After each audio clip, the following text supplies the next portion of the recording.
راستے میں کھیل رہے ہیں تو اللہ کے نبی صحابہ کے ساتھ جا رہے ہیں. آپ کو بلایا، امام حسن اور حسین کو بلایا، گود میں بٹھایا، پیار کیا. اور اس کے بعد صحابہ نے یہ چیز دیکھی، یہ واقعہ دیکھا اور کہا کہ ہم اس پر شاہد ہیں کہ اللہ کے نبی اپنے نواسوں سے اتنی محبت کرتے تھے. اور فرماتے تھے اس وقت کیا فرمایا گود میں لے کے کہ اللہ میں ان سے محبت کرتا ہوں تو بھی ان سے محبت کر، کہ اللہ میں ان سے محبت کرتا ہوں تو بھی ان سے محبت کر.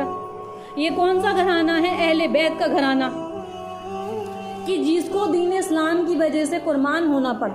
ایک مرتبہ اللہ کے نبی حضرت عائشہ صدیقہ کے گھر سے اپنے نواسوں کو دیکھنے کے لیے حضرت فاطمہ کے گھر تشریف لے گئے تو اس وقت امام حسین رضی اللہ تعالیٰ عنہ رو رہے تھے. آپ نے اس وقت کیا الفاظ فرمائے؟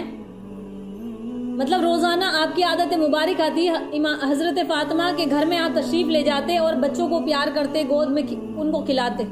تو جب امام حسین کو دیکھا وہ رو رہے تھے اور فاطمہ رضی اللہ تعالیٰ عنہ سے فرمایا فاطمہ تمہیں معلوم ہے نا کہ تم اسے رلایا مت کرو، اس کی رونے کی آواز مجھے برداشت نہیں ہوتی، مجھے غم ہوتا ہے، مجھے تکلیف ہوتی ہے. بچپن میں رونے کی آواز کی تکلیف آپ سے برداشت نہیں ہوئی، جبکہ شہادت کی خبر آپ کو پہلے ہی مل چکی تھی. امام حسین رضی اللہ تعالیٰ عنہ نے کوفیوں کی طرف متوجہ ہو کر اپنی تقریر شروع کر دی اور کہنے لگے تم لوگوں کو معلوم ہے، ہر ایک شخص جانتا ہے میں کون ہوں. کیا تمہیں معلوم نہیں کہ میں اللہ کے نبی محمد مصطفیٰ صلی اللہ علیہ وسلم کا نواسہ نہیں ہوں؟ کیا میں اللہ کے نبی صلی اللہ علیہ وسلم کا نواسہ نہیں ہوں؟ حضرت علی کرم اللہ وجہہ کا بیٹا نہیں ہوں؟ حضرت فاطمہ میری والدہ ہیں، حضرت فاطمہ جو جنت کی عورتوں کی سردار ہے. سب نے سن رکھی تھی یہ بات، تمام لوگوں نے ہم نے بھی سن رکھی ہے نا، جبکہ یہ زمانہ تو بہت طویل ہو چکا، 1400 سال ہو چکی ہے، 1446 ہجری چل رہی ہے. یہ وہ تو دور صحابہ کا زمانہ تھا، انہوں نے تو اور اچھے سے سن رکھی تھی کہ جنت کی بشارتیں اللہ کے نبی کے نواسوں کو، اللہ کے رسول کے اہل بیت کو پہلے ہی مل چکی تھی. کہ تمہیں معلوم ہے کہ فاطمہ میری والدہ ہیں اور جو نبی پاک صلی اللہ علیہ وسلم کی لگتے جگر آپ کی بیٹی ہیں، آپ صلی اللہ علیہ وسلم کی بیٹی ہیں، اور جعفر طیار میرے چچا تھے.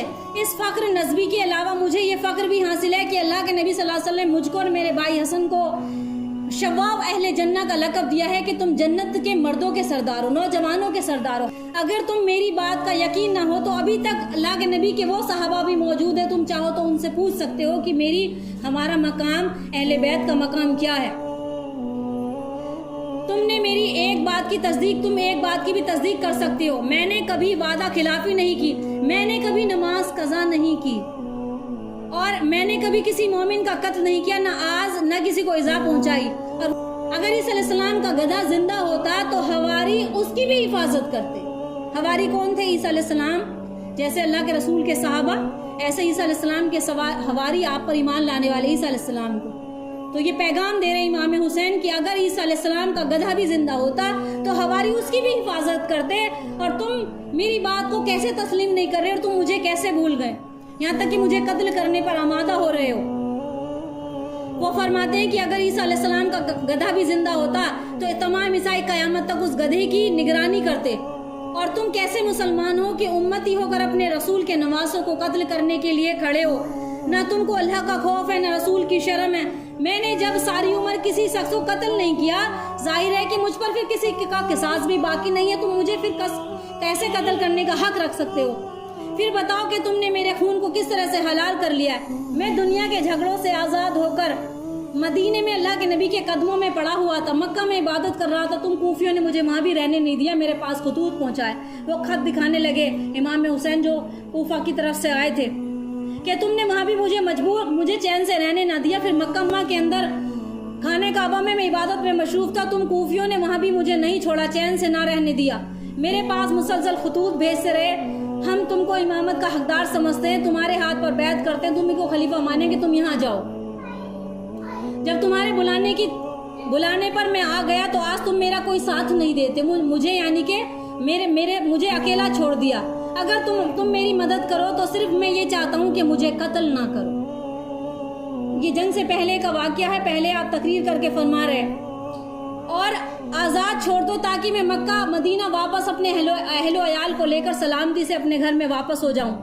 اللہ تعالیٰ خود اس جہان میں فیصلہ کرے گا کہ کون حق پر تھا اور کون ظالم تھا.